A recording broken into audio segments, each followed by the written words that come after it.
নমস্কার বন্ধুরা, আজ দুপুরে আবারও আমি চলে এসেছি আজকে দুপুরে খাবার মেনু নিয়ে। আজকে দুপুরে খাবার মেনুতে কি কি আছে তাহলে চলো তোমাদেরকে ঝটপট করে দেখিয়ে দিই। এখানে দেখো, আজ কিন্তু আমি থালি সাজিয়ে নিয়েছি। থালায় দিয়েছি গরম ভাত, আর এখানে আছে রুটি, এখানে আছে আলু, কুমড়ো, বিনস দিয়ে একটা সবজি, এখানে আছে শিম আর বেগুন ভাজা, এখানে আছে চিকেন কষা, এখানে দেখছো শসা আর পেঁয়াজ দিয়ে দিয়েছি, আর এখানে দিয়েছি টক দই। একই রকমভাবে এই থালিতেও সব কিছুই আছে, শুধু দইটা নেই, দইটা আমি দিয়ে দেব। তো এই হলো আজ দুপুরে আমাদের আয়োজন। আর এখানে দেখছো এক্সট্রা চিকেন তো রাখাই আছে, যদি লাগে তাহলে অবশ্যই এক্সট্রা চিকেন নিয়ে নেব। তাহলে চলো আজকে খাওয়া দাওয়াটা শুরু করি।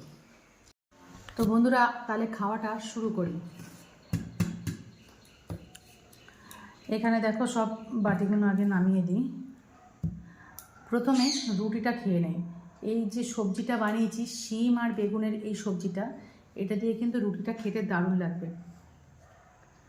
একদম তেল তেল করে বানিয়েছি।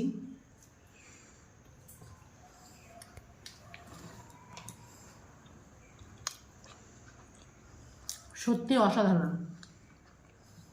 রুটির সাথে এটা খেতে ভীষণই ভালো লাগছে।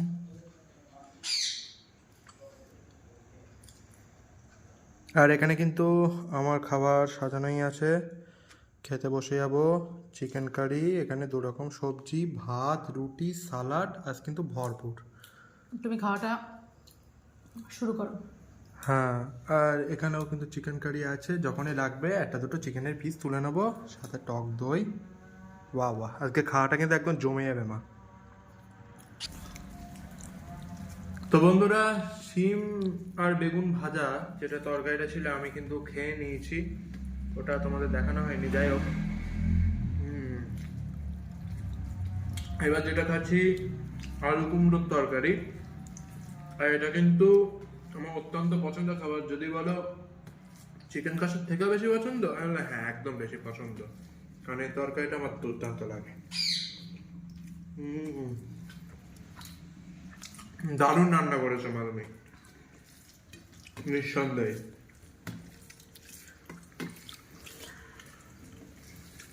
আজকে দুপুরবেলা খাওয়াটা তো জাস্ট জমে গেছে, কারণ তোমাদেরকে তো দেখালাম মাছ দিয়ে কত কিছু রান্না করেছে। আমাদের কোনো বিশেষ দিন লাগে না, মন হলো তো মা অনেক কিছুই রান্না করে ফেলে। শুক্রবার দিনটা একটু রান্না বান্না করতে ভালোই লাগে,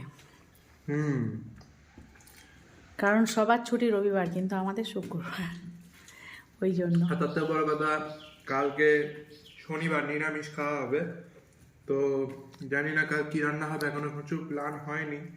হ্যাঁ, শুক্রবার দিনটা একটু বেশি ভালো খাওয়া দাওয়া হয়।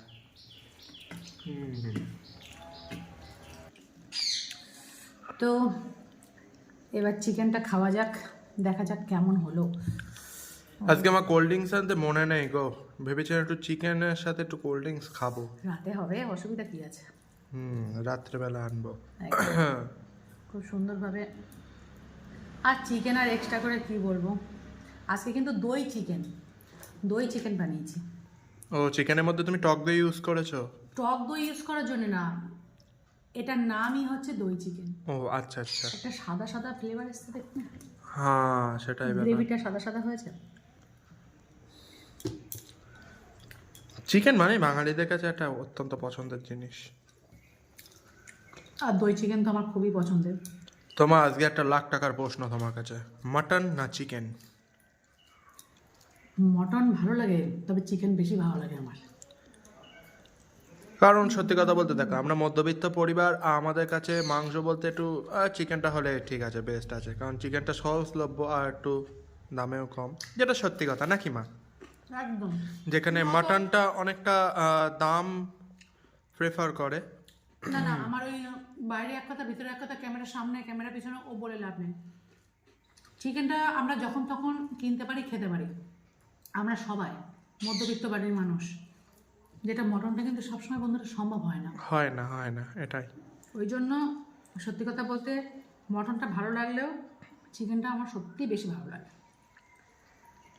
আর ওই কারণেই ভালো লাগে।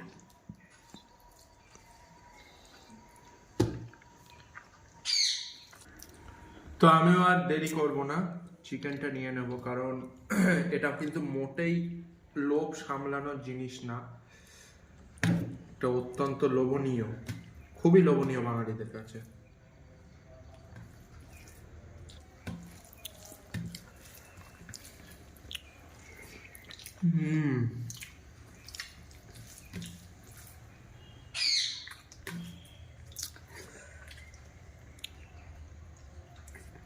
দারুণ হয়েছে। চিকেন নিয়ে নতুন করে বলা সত্যিই কিছু নেই, শুধু যেটা বলবো চিকেনটা দেখো কতটা সফট আর কতটা ভালো সিদ্ধ হয়েছে, সাথে আলুটাও খেতে কিন্তু চমৎকার হয়েছে। তো বন্ধুরা, আজকে নিশ্চয়ই তোমরা বুঝতে পারছো আমরা দুইজন খাচ্ছি, মা ছেলে মিলে। তো ওর বাবা কিন্তু বাড়ি নেই, কলকাতায় গেছে মার্কেটে, ওই জন্য আজ আমরা দুইজন খাচ্ছি। তো খাওয়া দাওয়াটা কিন্তু আজ আমাদের জমে গেল, যদিও কলকাতা থেকে বাড়ি এসে উনি ভাত খাবেন। তো যাই হোক, শুধু একটা কথাই বলবো, এইভাবে একটু ভালোবাসা দিও, একটু পাশে থেকো, আর আমাদের ভিডিওগুলো যদি ভালো লাগে একটা লাইক, একটা কমেন্ট আর একটা শেয়ার করে দিও। তাহলে আজকের মতো তোমাদেরকে বলবো বাই বাই। কিন্তু দইটা কিন্তু অবশ্যই মাংস খাওয়ার পরে খেয়ে নেব। টাটা।